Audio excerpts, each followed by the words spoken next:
5, 4, 3, 2, 1. The first time I remember being afraid, I was 6.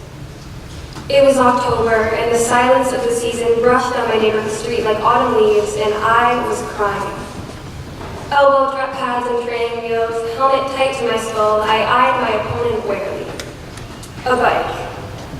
It was a cheap one from Walmart, all blue and purple and red, with 3 gears, a basket, and streamers. The handlebars gleamed meanly in the sparkle of the afternoon sun.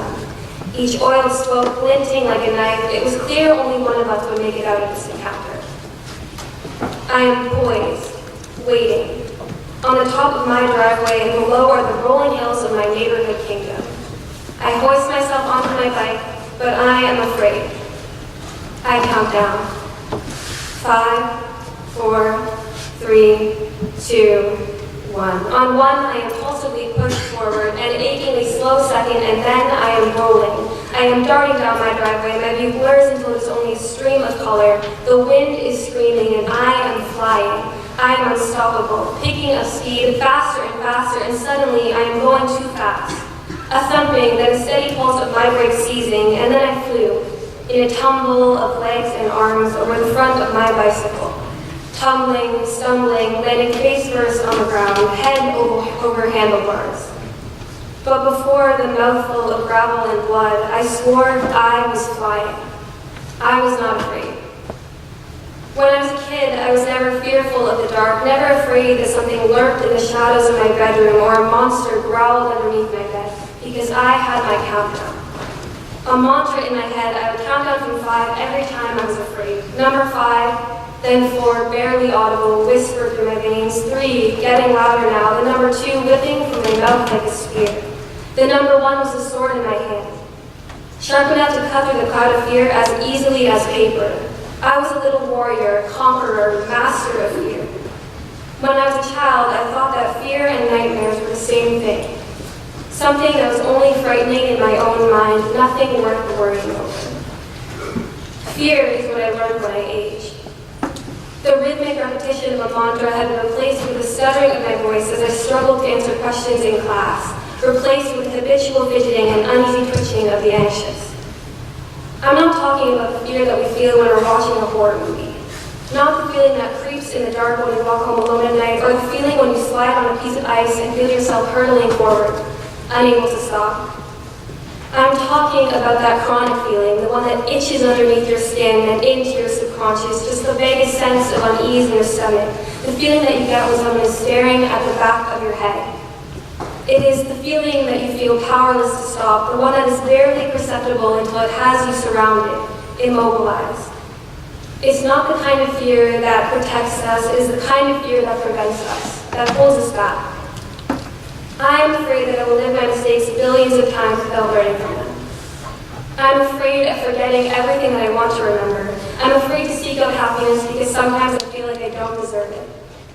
I sometimes can't loosen the grip that fear has on my lips. I have felt words lay heavy on my tongue because I am too afraid to speak them, and anxiety, afraid to raise my hand in class, afraid to introduce myself as if my name was something to be ashamed of. I have become afraid of what other people think. I have let society's expectations and timetables pressure me, direct my destiny, peer pressure and people-pleasing, the prison of perfection, hesitation, desperation, expectation. I wonder what you think of me. I wonder if you can see my hands shaking from where you are sitting, if you can hear my heartbeat reverberating off of these chapel walls, fast and nervous and afraid. I know what it feels like to doubt. To have everything you believe in turned into questions, to be so unsure that even the answers don't feel real. I know that feeling. When fear feels more real than anything else, more than hope, more than happiness, more than the truth. When fear feels like reality. I think that we've been taught our whole lives to be afraid. And fear will convince you that you are not good enough. Fear will convince you that you are not capable. But all of the best things in life are put on the other side of terror, and being afraid does not serve the world. Here is the world. Beautiful and terrible things will happen, but you shouldn't be afraid. Fear does not exist anywhere but in your own mind. Fear is a liar. It only causes us to believe in things that don't exist. The thing is, fear is self-imposed. You create it. It is an intangible because you are responsible for what you think. Because fear in your mind only produces fear in your life. Nothing limits you except for fear. It represents the limited, the negative thinking. It seeks to contain you, to contradict you, to invalidate. Fear is nothing without you. Those moments when you feel so afraid, when your hands are shaking and your heart is beating so hard it feels like it might crumble in your chest, those moments have waited their whole lives for you. They are nothing without you, but without them, you are everything.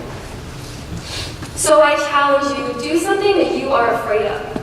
Don't let fear come near and suppress you. Don't let it hold you back. Be bold, share your opinions, be careless to what other people think of them. Be authentic, vulnerable, challenge conventions, and take ownership of your own life. Take action despite your fear, not because of it. When I am feeling anxious, nervous, afraid, I think of my first bicycle. I think of the feeling as I soared over the handlebars, my legs gathered underneath me, making rockets at my feet, when I felt like I was standing on the edge of something. And I realized it was one of the most exhilarating moments of my life. It didn't feel like falling, and it didn't feel like fear. I remember that it felt like flying. So I hope you learn from her. That little girl with pigtails and a crooked smile, the girl who thinks falling and flying come from the same stem. The girl who would count down from 5 every time she was afraid. And I have learned from her. And here I am in front of you, hand shaking, the distant taste of fear sour in my throat, and I think of my childish countdown. With each descending number, I tell myself that my self-doubt does not exist. I tell myself that the fear is only in my imagination, that it is not real, that it is only an emotion, only a product of the thoughts that I create. So I tell myself to count down. 5, 4, 3, 2, 1. And I am not afraid.